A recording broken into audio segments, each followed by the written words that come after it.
Welcome to learn together. मैं हूं संजना और हम लोग देख रहे हैं सामान्य विज्ञान से संबंधित महत्वपूर्ण प्रश्न जहां से परीक्षा में सवाल पूछे जाते हैं। तो अगर अभी तक आप लोगों ने चैनल को सब्सक्राइब नहीं किया है तो सब्सक्राइब कर दीजिए। वीडियो अच्छा लगे तो इसे लाइक कीजिए और अपने दोस्तों में से ज़्यादा शेयर कीजिए। तो आते हैं अपने प्रश्न पर। ब्राउन शुगर क्या है? ब्राउन शुगर का नाम हम लोग सुनते हैं, तो ये ब्राउन शुगर आखिर है क्या? तो यह एक प्रकार का मादक द्रव्य है। ब्राउन शुगर क्या है? तो एक प्रकार का मादक द्रव्य है। अब यहाँ पर पूछ रहा है कि 5 मांसाहारी जंतुओं का नाम बताए। ऐसे तो बहुत सारे जंतु हैं, तो यहाँ पर पूछ रहा है कि 5 मांसाहारी जंतुओं का नाम बताए। तो बाघ है, मेढक, गिद्ध, छिपकली, किंगफिशर, ये 5 मांसाहारी जंतु हैं। 5 सर्वाहारी जंतुओं का नाम बताएं। तो गौरैया, कौवा, कुत्ता, मनुष्य, तिलचट्टा जो है ये सर्वाहारी हैं। ये जैसे वेज भी खाते हैं और नॉन वेज भी खाते हैं, तो इस तरह की चीज़ हो जाएगी, तो इन्हें सर्वाहारी कहेंगे। इसके आगे बोल रहा है कि 5 शाकाहारी जंतुओं का उदाहरण दे। तो गिलहरी, ऊंट, हाथी, लंगूर, गाय, तो ये क्या है? 5 शाकाहारी जंतु हो।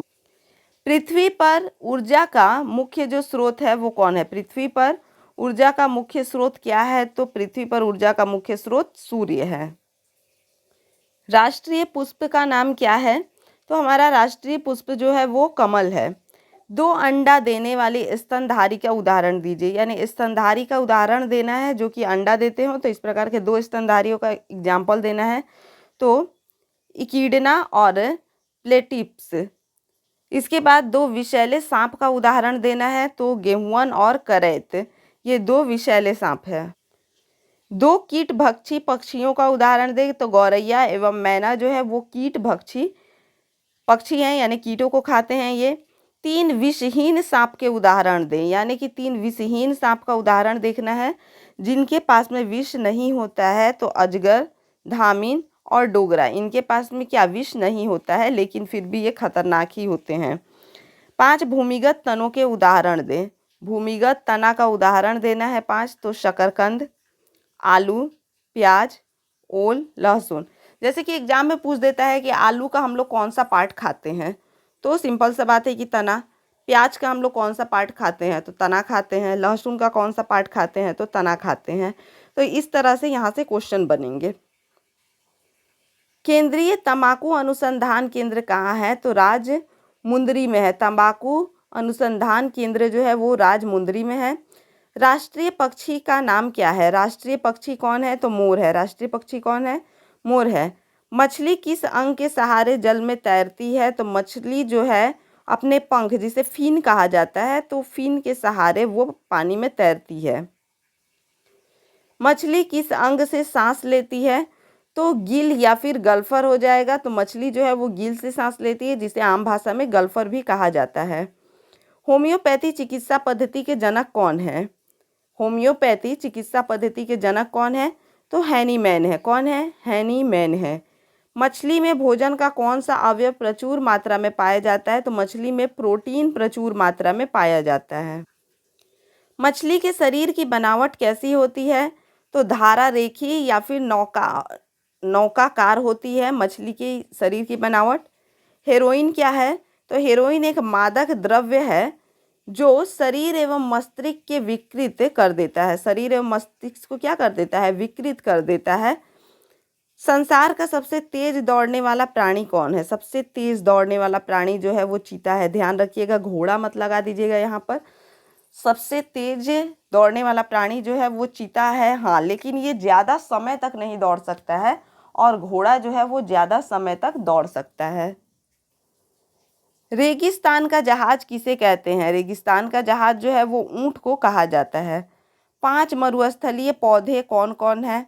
तो नागफनी, कैक्टस, खजूर, बबूल, केसिया, ये 5 मरुस्थलीय पौधे हैं। 5 जलीय पौधों के नाम बताना है। तो हाइड्रिला, जलकुंभी, कमल, कुमुदिनी और सिंघाड़ा, ये जो हो जाएंगे ये 5 जलीय पौधे हो जाएंगे। पश्मीना क्या है? यहाँ पर सवाल क्या पूछ रहा है कि पश्मीना क्या है? तो पश्मीना जो है वो एक प्रकार की के विश्व का प्रसिद्ध ऊन है। क्या है ये? पश्मीना जो है एक प्रकार का विश्व का प्रसिद्ध ऊन है जो कश्मीरी बकरियों से प्राप्त किया जाता है। बकरियों के बाल से प्राप्त किया जाता है। तो ध्यान में रखेंगे कि पश्मीना ऊन जो है वो भेड़ से नहीं बल्कि बकरियों से प्राप्त किया जाता है। जैसे कि सवाल पूछ सकता है यहाँ पर कि पश्मीना जो है वो किस जंतु से प्राप्त किया जाता है, तो ऑप्शन में भेड़ बकरी दोनों रहेगा, तो आपको भेड़ पे छोड़ करके बकरी पर टिक करना है यहाँ पर।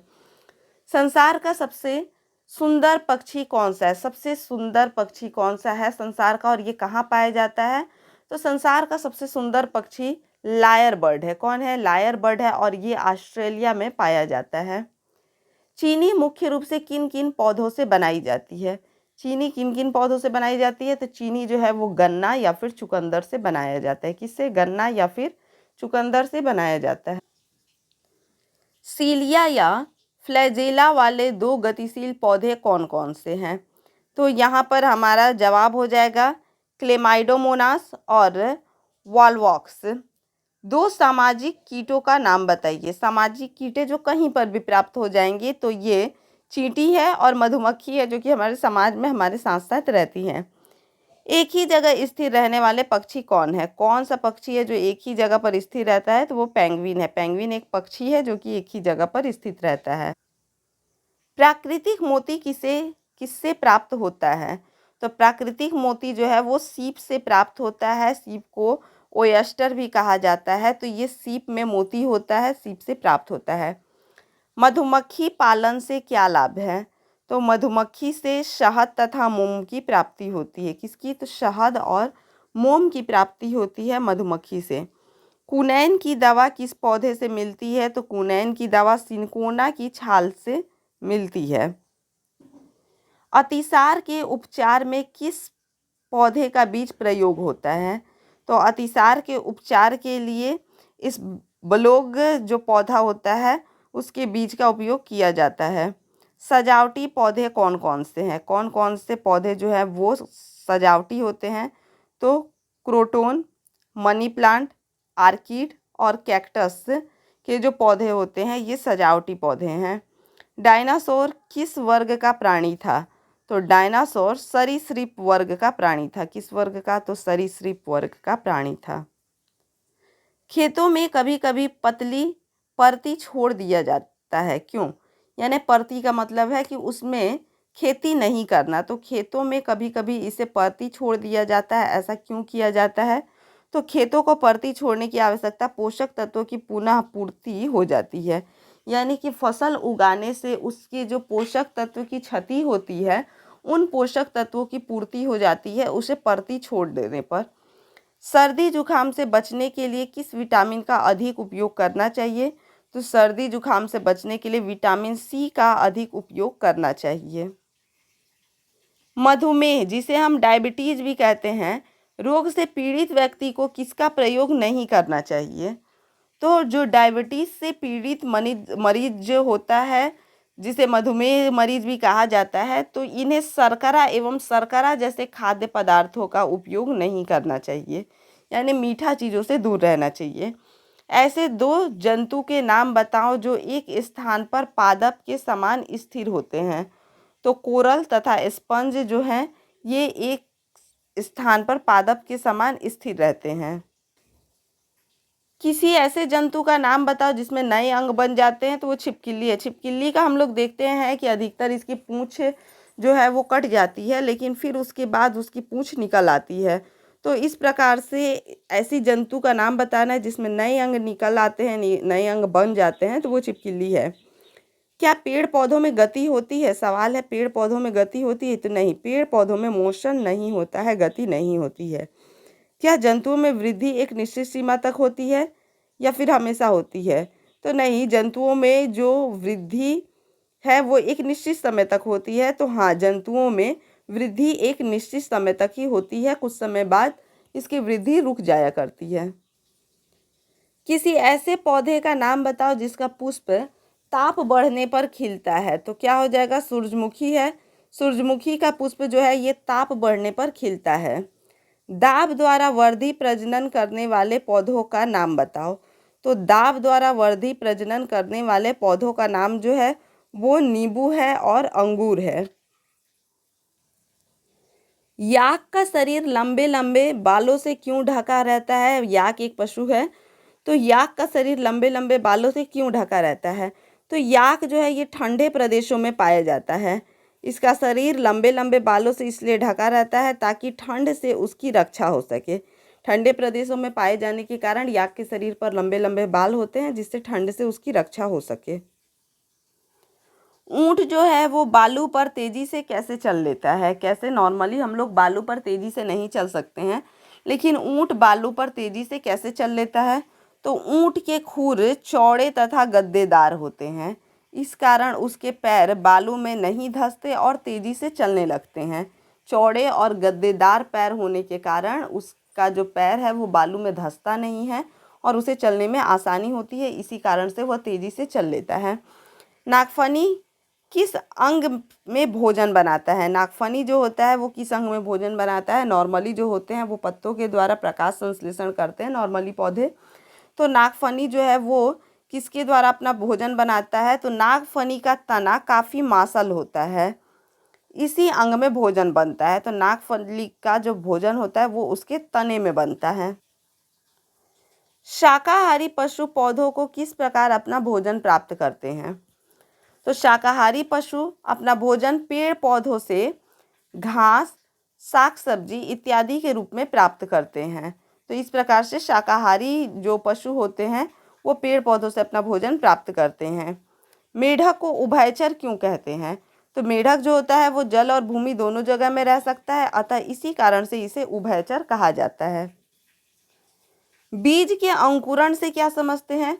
तो बीजों के प्रसूतावस्था से जागृत अवस्था में लाने की क्रिया को अंकुरण कहते हैं। प्रसूतावस्था यानी कि नॉर्मल बीज है और उसमें पानी डाल करके उसको क्या करेंगे, फुलाएंगे, उसको अंकुरित कराएंगे, तो इसी चीज़ को क्या कहा जाता है? जागृत कराने की अवस्था को अंकुरण कहा जाता है। प्रांकुर से क्या समझते हैं? प्रांकुर तो मुख्यतः तना बनता है। प्रांकुर से क्या बनता है? तना बनता है। मूलांकर से क्या बनता है? तो मूलांकर से जड़ बनता है। तो यहाँ पर हम लोग क्या देखें, अंकुरण जो है, तो अंकुरण से बीज प्रसूतावस्था से जागृत अवस्था में आते हैं, उसे अंकुरण कहा जाता है। प्रांकुर से क्या होता है? तना बनता है और मूलांकर से जड़ बनता है। शिशु पौधों को भोजन कहाँ से मिलता है? यानी कि जो बड़े पौधे होते हैं वो अपना भोजन स्वयं तैयार कर लेते हैं, क्योंकि उनमें पत्ते होते हैं तो उनमें प्रकाश संश्लेषण की क्रिया हो जाती है। लेकिन जो छोटे पौधे होते हैं जिनमें पत्ते नहीं होते हैं, जो अपना भोजन बनाने के लिए सक्षम नहीं होते हैं, वो अपना भोजन कैसे तैयार करते हैं? तो शिशु पौधों को भोजन जड़ में उपस्थित मिट्टी से नमी, लवण, अमोनिया आदि के रूप में प्राप्त करता है। प्रतिरक्षा किसे कहते हैं? क्या बोल रहे हैं यहाँ पर? प्रतिरक्षा किसे कहते हैं? तो शरीर में उत्पन्न रोग रोधी शक्ति को प्रतिरक्षा कहते हैं। रोग रोधी शक्ति यानी कि रोगों को कंट्रोल करने वाली जो शक्ति होती है उसे ही प्रतिरक्षा कहा जाता है। 2 एंटीबायोटिक के नाम बताना है, तो 2 एंटीबायोटिक का नाम हम लोग देखते हैं। स्ट्रेप्टोमाइसिन और ट्रेटासाइक्लिन जो है ये 2 एंटीबायोटिक है। कौन कौन? स्ट्रेप्टोमाइसिन और ट्रेटासाइक्लिन। अतिसार रोग का कारण क्या है? तो अतिसार रोग का कारण है प्रोटोजोआ। क्षय रोग से बचने के लिए कौन सा टीका लगवाना चाहिए? तो क्षय रोग से बचने के लिए BCG का टीका लगवाना चाहिए। जीवाणुओं की वृद्धि किन किन बातों पर निर्भर करती है? तो जीवाणुओं की वृद्धि नम तथा उष्ण पर्यावरण में अधिक होती है। जीवाणुओं की वृद्धि क्या नम और उष्ण पर्यावरण होता है तो उसमें निर्भर करती है।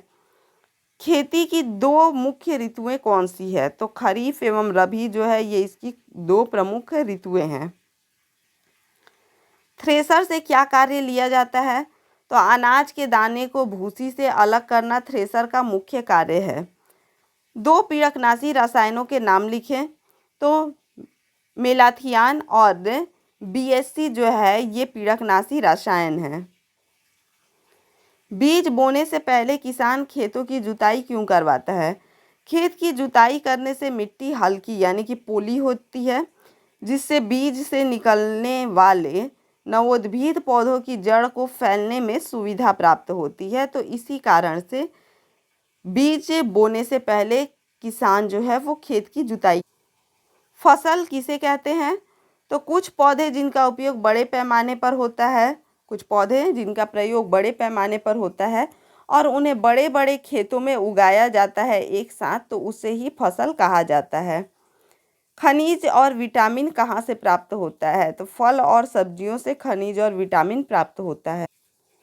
संतुलित आहार के लिए हमें क्या खाना चाहिए? तो संतुलित आहार के लिए हमें अनाज, दाल, मांस, सब्जी तथा फल खाना चाहिए। आलू और शकरकंद खाने से हमारे शरीर में कौन सा तत्व प्राप्त होता है? तो कार्बोहाइड्रेट प्राप्त होता है। आलू और शकरकंद खाएंगे तो कार्बोहाइड्रेट प्राप्त होगा। जूट से बनी 3 वस्तुओं के नाम बताना है। तो त्रिपाल, बोरा और रस्सी। सांप का विष किस प्रकार उपयोगी होता है? तो इससे विशेष ढंग की औषधियाँ बनाई जाती हैं। सांप के विष से विशेष ढंग की औषधि बनाई जाती है। मानव का रक्त किस प्रकार का उत्तक है? तो मानव में रक्त की उत्पत्ति भ्रूण के मेसोडर्म से होता है। भ्रूण से ही उसमें रक्त की उत्पत्ति हो जाती है, तो भ्रूण के मेसोडर्म से होता है। अतः यह तरल संयोजी उत्तक है। क्या है? तरल संयोजी उत्तक है। रुमेन किस जंतु में पाया जाता है? तो रुमेन गाय में पाया जाता है। मवेशियों को संक्रमित करने वाले कृमि का नाम क्या है? टेपवर्म। क्या है? टेपवर्म है। रेशम उत्पन्न करने वाले कीट किस पौधे पर निवास करते हैं? शहतूत। रेशम उत्पन्न करने वाले कीट जो है वो शहतूत यानी कि मलबेरी के पौधे पर निवास करते हैं। शुद्ध शहद की पहचान कैसे की जाती है? तो शुद्ध शहद पानी में नीचे बैठ जाता है। शुद्ध शहद को जब पानी में डालते हैं तो वो एक तार की तरह पानी में जाता है और जाकर के नीचे बैठ जाता है, लेकिन अशुद्ध शहद पानी में घुल जाएगा। अशुद्ध शहद क्या होगा? पानी में घुल जाएगा। जीवाश्म किसे कहते हैं? तो पौधे तथा जंतुओं के प्राचीन अवशेषों को ही जीवाश्म कहते हैं। समजात अंग किसे कहते हैं? कौन सा अंग? तो समजात अंग किसे कहते हैं?